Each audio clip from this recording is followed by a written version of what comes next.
Estamos estudiando Segunda a los Corintios capítulo 8 sobre la ofrenda y la gracia de dar, la gracia de ofrendar. Vamos mencionando tres cosas para explicar la palabra gracia. Desde luego, la palabra significa favor, el favor de Dios, bendición de Dios. ¿En qué sentido? En primer lugar, el privilegio de participar en esta ofrenda. Privilegio porque somos hijos de Dios. Estamos hablando no simplemente de que alguien allá en el mundo haga un regalo, no. Estamos hablando de la iglesia. Estamos hablando de la ofrenda de la iglesia de Cristo cada primer día de la semana. Y es un privilegio, porque es un privilegio ser miembro de la iglesia de Cristo. Es privilegio participar de la cena del Señor. Es privilegio cantar himnos, orar, estudiar y predicar la palabra. Así es que privilegio. Y luego oportunidad. Esta tiene que ver con santos necesitados en Jerusalén, como explica Romanos capítulo 15 y verso 26. Oportunidad. Y luego número 3, la habilidad. Dios nos prospera. Él nos da riquezas. Entonces, la gracia incluye esos tres puntos. Vamos leyendo otra vez este texto. 2 Corintios 8, y vamos leyendo del 1 al 4. Asimismo, hermanos, os hacemos saber la gracia de Dios que se ha dado a las iglesias de Macedonia, que en grande prueba de tribulación, la abundancia de su gozo y su profunda pobreza abundaron en riquezas de su generosidad, pues da testimonio de que con agrado han dado conforme a sus fuerzas y aún más allá de sus fuerzas, pidiéndonos con muchos ruegos que les concediésemos el privilegio de participar en este servicio para los santos. Cada palabra merece estudio. Participar y tener comunión, la misma cosa. Tener parte. El privilegio de tener parte en este servicio espiritual.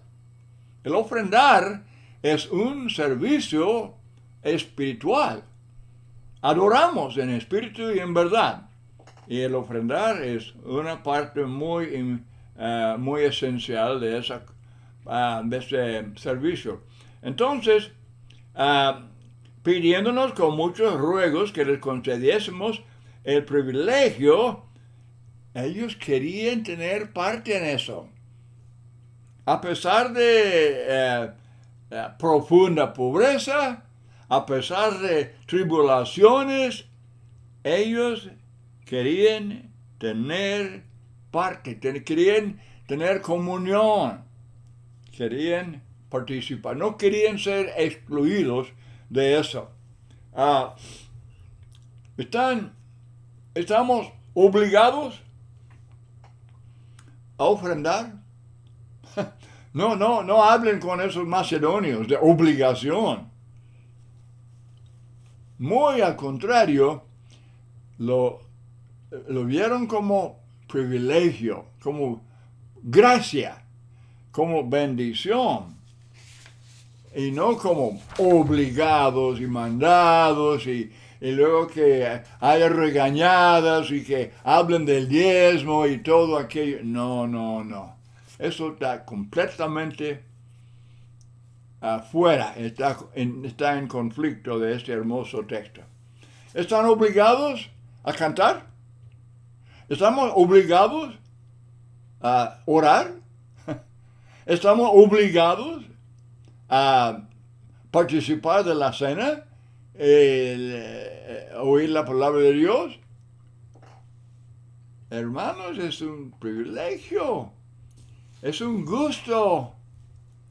Debemos llegar a los servicios contentos y con el orgullo de ser miembros de la Iglesia de Cristo para participar en este servicio espiritual. Entonces, la palabra participar es koinonia. La palabra koinonia se usa mucho. El apóstol Pablo usa koinonia en muchos textos. Y es la palabra traducida comunión. Comunión. Por ejemplo, primera a los Corintios capítulo 10, que habla de la cena del Señor. ¿Se acuerda? Primera a los Corintios 10, 16, la copa de bendición que bendecimos no es la comunión. Con la sangre de Cristo participamos. Tenemos comunión con la sangre de Cristo. El pan que partimos no es la comunión con el cuerpo de Cristo. Sí, exactamente. Tenemos comunión con su cuerpo para así recibir todos los beneficios de su muerte en la cruz. También se encuentra en 2 a los Corintios 9, 13, cuando Pablo habla de la contribución. Él dice contribución, pero es koinonia. Es koinonia. La palabra se halla también en Filipenses 4. Vamos leyendo Filipenses 4, verso 15. ¿Sabéis también vosotros, filipenses, que al principio de la predicación del Evangelio, cuando partí de Macedonia, ninguna iglesia participó conmigo? Koinonia, comunión. Tenían comunión con Pablo en cuestión de dar y recibir. Pues a una Tesalónica me enviaron una y otra vez. Entonces la ofrenda es koinonia. El ayudar, enviar ayuda a un predicador es comunión. Koinonia es participar con él. Entonces, si la iglesia, por ejemplo, ayuda con algo de salario a un hermano que está predicando en otro lugar, tienen parte con él en la obra. Si él logra convertir gente, esta iglesia que le ayuda tiene parte en eso. Si establece una congregación, esta iglesia tiene comunión, tiene parte. Y es el significado de la palabra koinonia que Pablo usa en tantos textos.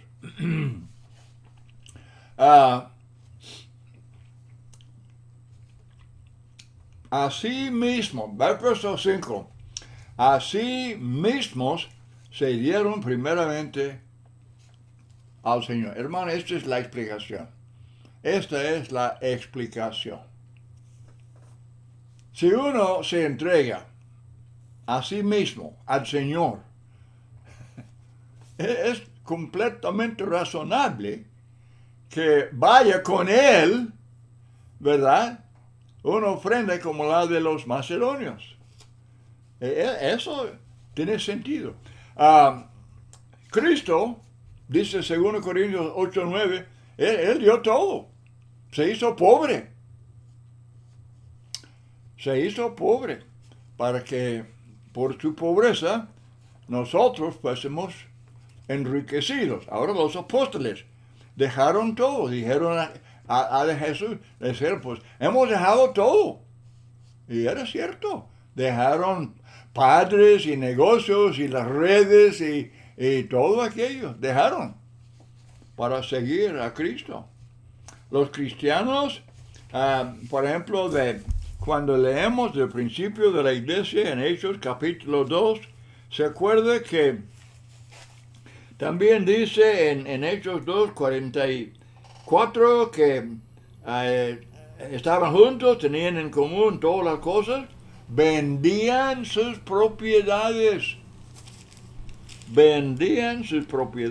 y sus bienes y lo repartían a todos según la necesidad de cada uno. Y luego en capítulo 4, otra vez, 34, así que no había entre ellos ningún necesitado, porque todos los que poseían heredades o casas las vendían y traían el precio de lo vendido y lo ponían a los pies de los apóstoles y se repartía cada uno según su necesidad.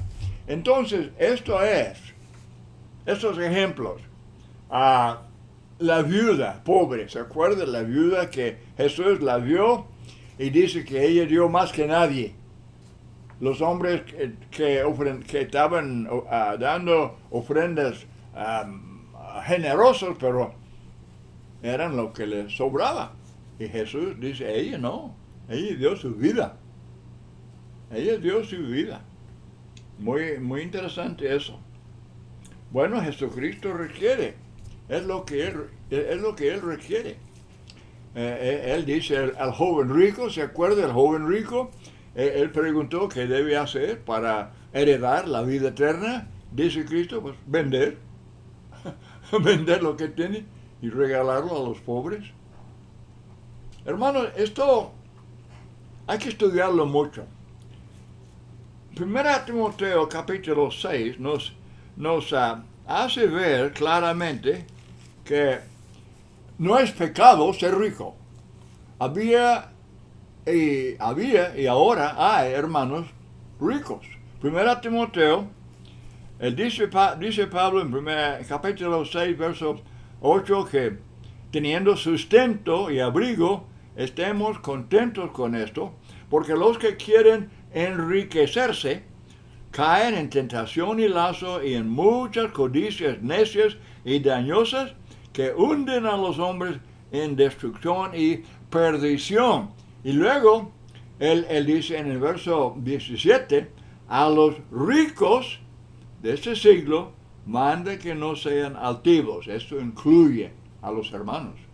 Hay hermanos, porque Pablo está diciendo, sigue diciendo que ni pongan las esperanzas en las riquezas, las cuales son inciertas, sino en el Dios vivo, que nos da todas las cosas en abundancia, para que las disfrutemos, que hagan bien, que sean ricos en buenas obras, dadivosos, generosos, atesorando para sí buen fundamento para lo porvenir, que echen mano de la vida eterna. Estos son cristianos.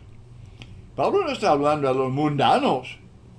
Los mundanos, por más que ellos pueden regalar todo y sin provecho para ellos. Pablo está hablando a los cristianos. Dios nos ha bendecido, nos ha prosperado. Y hay hermanos ricos. ¿Ok? Entonces, ¿qué? Que seamos ricos en buenas obras. Que usemos el dinero, que hagamos ofrendas como los de Macedonia. Ahí en la iglesia, 1 Corintios 16, 1 y 2, cada primer día de la semana, hacer la ofrenda.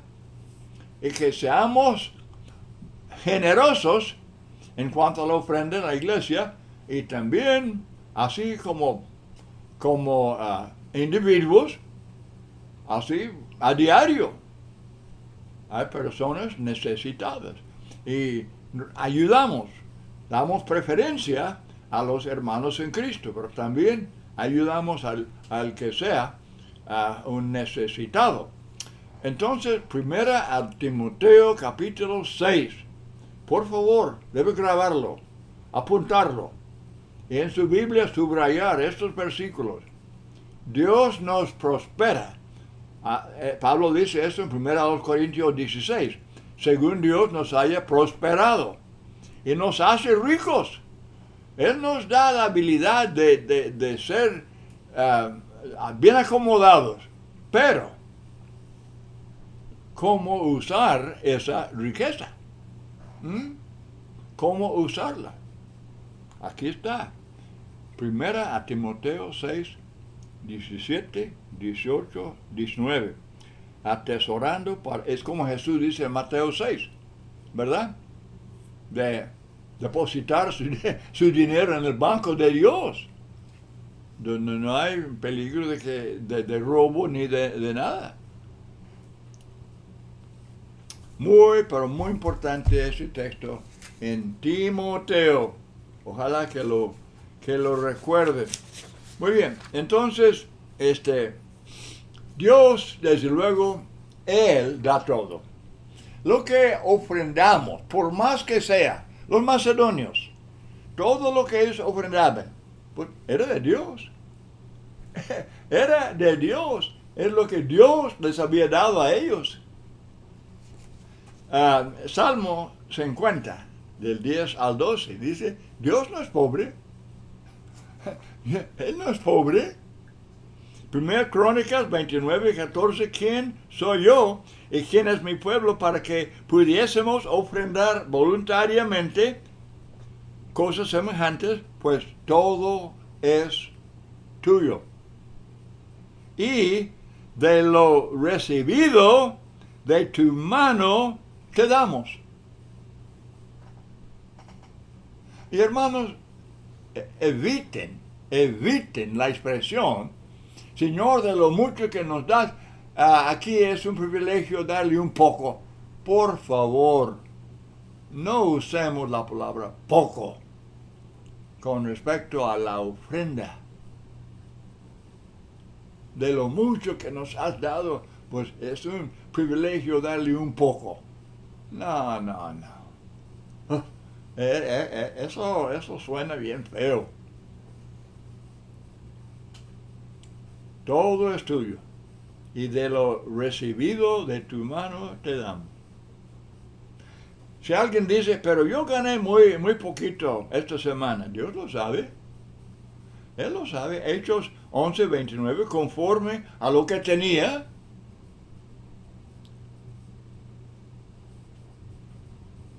Pero hermanos, ¿de dónde recibí lo poquito que gané? ¿De dónde recibí la vida? La vida. La fuerza de mente y cuerpo. Los 5 sentidos.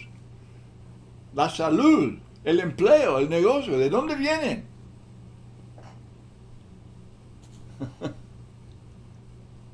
Piénsalo bien. Piénselo bien.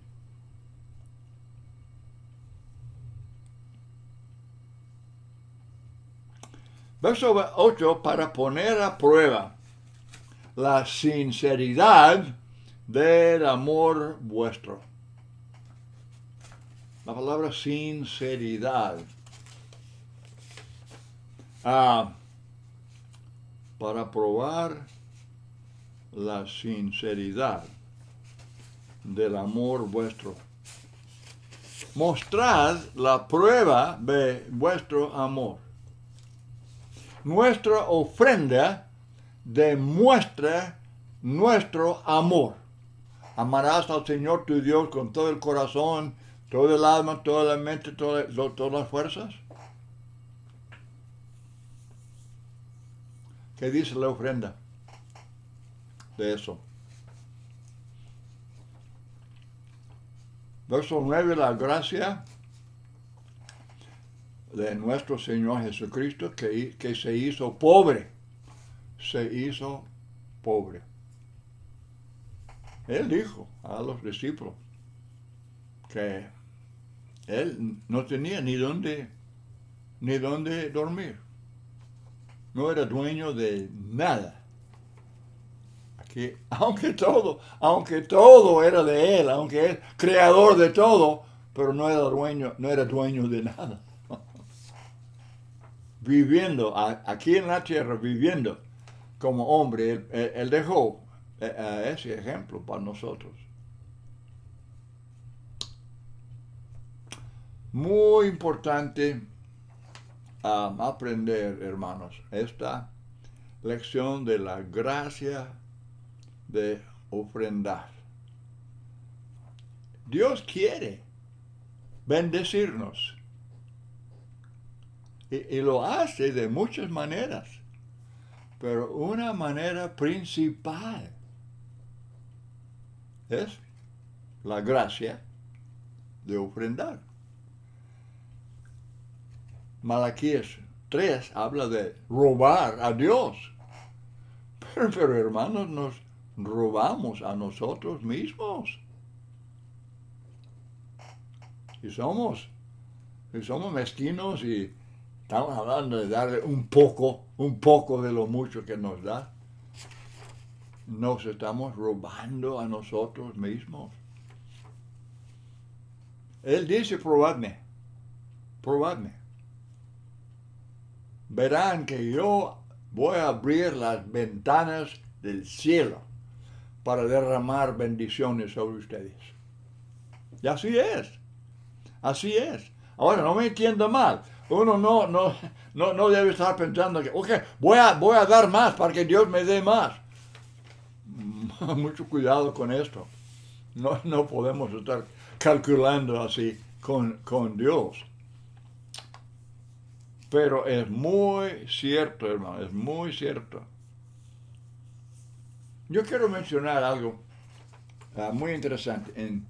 En segundo libro de Reyes, capítulo 4, ¿se acuerda el caso de la viuda que tenía deudas que no pudo pagar? Y el profeta le dice, pues trae así vasijas, así para llenarlas con aceite para venderlo y así pagar sus deudas. Y ella trajo y se llenaron. Y Eliseo está esperando más vasijas. No, pues ya no hubo más. Hasta aquí llegó. Y así terminó el aceite. Si hubiera traído más vasijas, ha habido más aceite. Punto que nosotros ponemos límites sobre las bendiciones de Dios. Nosotros ponemos límites. Quiera aceptarlo o no, pero es cierto. Es cierto. Otra vez, Malaquías capítulo 3, versículo 10. Que robando a Dios, nos estamos robando a nosotros mismos. Vamos viendo segunda a los Corintios 9. Segunda a los Corintios capítulo 9 y comenzando con versículo 8. Segunda a los Corintios 9, 8. Poderoso es Dios para hacer que abunde en vosotros toda gracia. Y esa gracia incluye la gracia que estamos estudiando, la gracia de ofrendar. Hacer que abunde en vosotros toda gracia, a fin de que, teniendo siempre en todas las cosas todo lo suficiente, abundéis para toda buena obra. Como está escrito, repartió, dio a los pobres, su justicia permanece para siempre. Él que da semilla al que siembra y pan al que come, proveerá y multiplicará vuestra sementera y aumentará los frutos de vuestra justicia, para que estéis enriquecidos en todo, para toda liberalidad, la cual produce por medio de nosotros acción de gracias. Entonces, recuerde el verso 6, el que siembra escasamente, también segará escasamente. El que siembra generosamente también segará. Hermanos, este asunto es de tanta importancia porque Dios ama al dador alegre. Él conoce el corazón, Él conoce la vida, Él conoce todo. Y lo que Él desea bendecirnos. Y aquí está su gracia, el privilegio de participar en una ofrenda generosa. La oportunidad ya es mucha, porque hay campos en todo el globo que necesitan el Evangelio. Oportunidad, como había en el primer siglo, también ahora. Y luego habilidad, oh sí, habilidad, riqueza, prosperidad que Dios derrama sobre nosotros. Y francamente, hermano, este asunto es un poco preocupante, porque el apóstol Pablo enseña mucho, Jesús enseña mucho sobre esto, y Pablo enseña mucho, y los demás. Y la cosa es que, en verdad, a fin de cuentas, es asunto del corazón. Donde esté el tesoro, ahí está el corazón. Y Dios conoce el corazón. Muy bien. Bueno, muchas gracias por acompañarme en este estudio. Pero tan precioso estudio sobre la gracia de ofrendar. Lea frecuentemente. Como leemos para la cena del Señor, leemos capítulos 10 y mayormente 11. Ahora, para la ofrenda, sería muy bueno leer no solamente 1 Corintios 16, 1 y 2, el mandamiento del primer día, sino también 2 a los Corintios, capítulo 8, los macedonios. Y recordando siempre el verso 5, que primeramente se dieron a sí mismos al Señor. Muchas gracias y Dios te bendiga.